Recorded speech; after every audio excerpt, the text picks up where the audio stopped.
So Silverwolf is the newest 5-star to come out in Star Rail, and with her release came a lot of theory crafting, guides, and the realization that this is probably the 7th time I pull for Bronya in Honkai. And after some extensive research and lengthy discussion with my much smarter rotund friend, I learned about some things that I feel you should also really know about Silverwolf. With a character this complex, there's obviously going to be some debates and some misinformation. And so in this short video, I wanted to share my take on one of the best free-to-play ways to build her at E0, along with a more flexible approach to team building that contrasts the mono team idea that everyone's so focused on. But before I go into anything, it's important to understand what she even does in the first place. I'm not going to go through all of her abilities, but I do want to go over the most integral part of the character, her skill. In addition to doing quantum damage and reducing the all-type resistance of the enemy, Silverwolf's skill has a chance to add a random elemental weakness to the target based on the elements of the allies on your team. And since you're implanting an element that the enemy is not already weak to, in theory this means you can bring almost any character into a fight. Or in other words, Silverwolf lets you bring your E6 S5 Seta into almost any fight.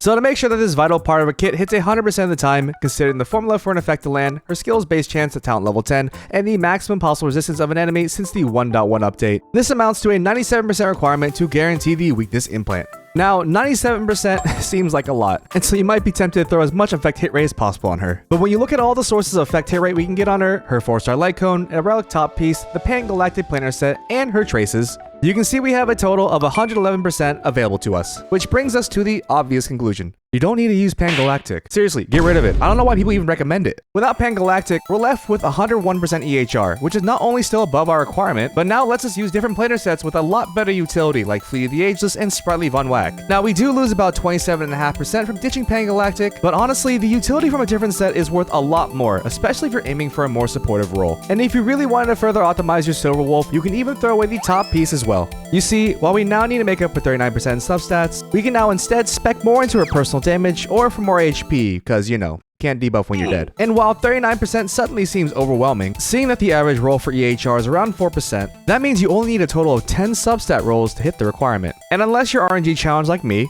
10 out of 36 substat rolls split across 6 relics is really not that bad. But now hear me out on this. The best planar set you should actually be running is Sprightly Von Whack.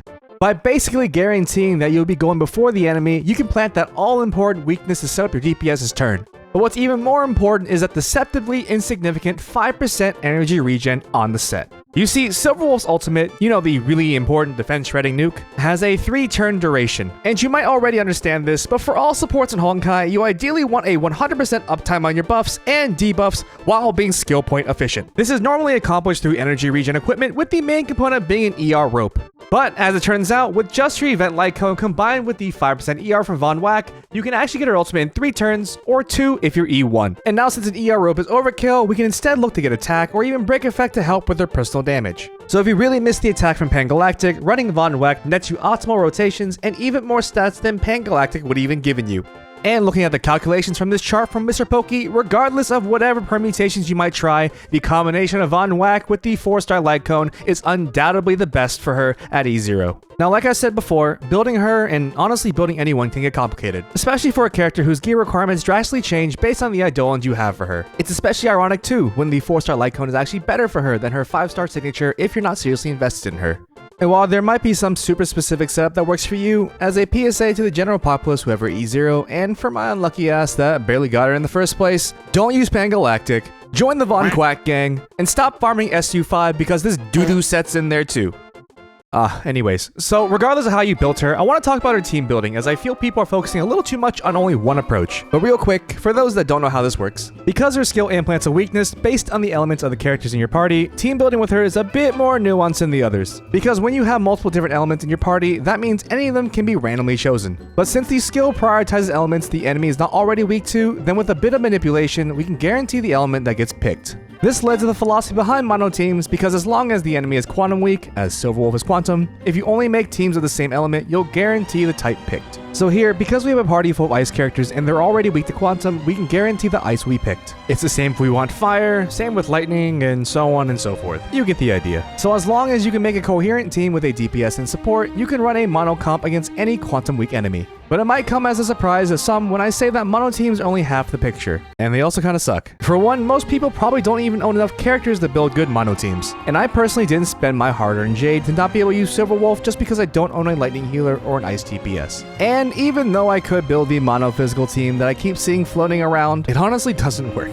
Because Clara wants to counter enemies while Silverwolf wants to delay their turns and do damage by breaking them. And when you limit yourself to a single element, you're also giving up the buffing and utility of supports like Tingyuin and Asta, while also giving up the combo potential of duels like Bronya and Seidei just because they're not the same type. So I'm here to tell you to stop focusing on the mono approach of team building and understand that she's a lot more flexible than you might think. You see, the end goal of Silverwolf is to let you bring whatever DPS you want and have as many party members as possible participate in breaking. So to do this, it's pretty simple. Just match your other characters to the weaknesses. Basically what you've been doing for your damage dealer, but reverse for the rest of your team. For example, because the enemy is weak to physical, win, and quantum, I could just bring Natasha and Bronya and have Silverwolf shoehorn literally any character that I want. For you Seidei havers, if you want to bring her into a fight, you don't have to wait to build an all-quantum team. Just match 2 supports to the enemy. It's pretty easy. I'm also of the mindset that you don't have to dedicate this to only main damage dealers. If your DPS of choice already matches a weakness, you can use Silverwolf to guarantee the implant for someone like Asta or Welt, both characters with very strong breaking potential and effects. And with Kafka and Luca releasing soon, both characters with an emphasis on dot damage and breaks, Silverwolf can bridge them together as long as the enemy has the right combination of weaknesses. And also, Silverwolf herself is just a really good debuffer and breaker. If the enemy isn't quantum weak, then you can just build a team like you normally would and then have Silverwolf apply quantum weakness for herself. And unlike in a mono team, you'll be clearing the smaller enemies in a wave much more easily, as your supports can just break them. Literally just forget the whole mono nonsense. Even with a quantum shielder on the horizon, a full quantum team with our current options is still worse than running Seidei with literally any buffer in the game. It's not like every mono team is bad, but I don't want people to feel like they've wasted money on a character just because they think they can't properly use them. Just like it pains me to see people with 10 stacks of Celestial Div shittier because they were farming for a set that they didn't even need. Anyways, if you want guides for characters that work well with Silverwolf, check out this playlist. And if you want a more detailed breakdown of her, I got 2 video links in the description that you should really check out. But anyways, subscribe for more, and I'll see you in the next one.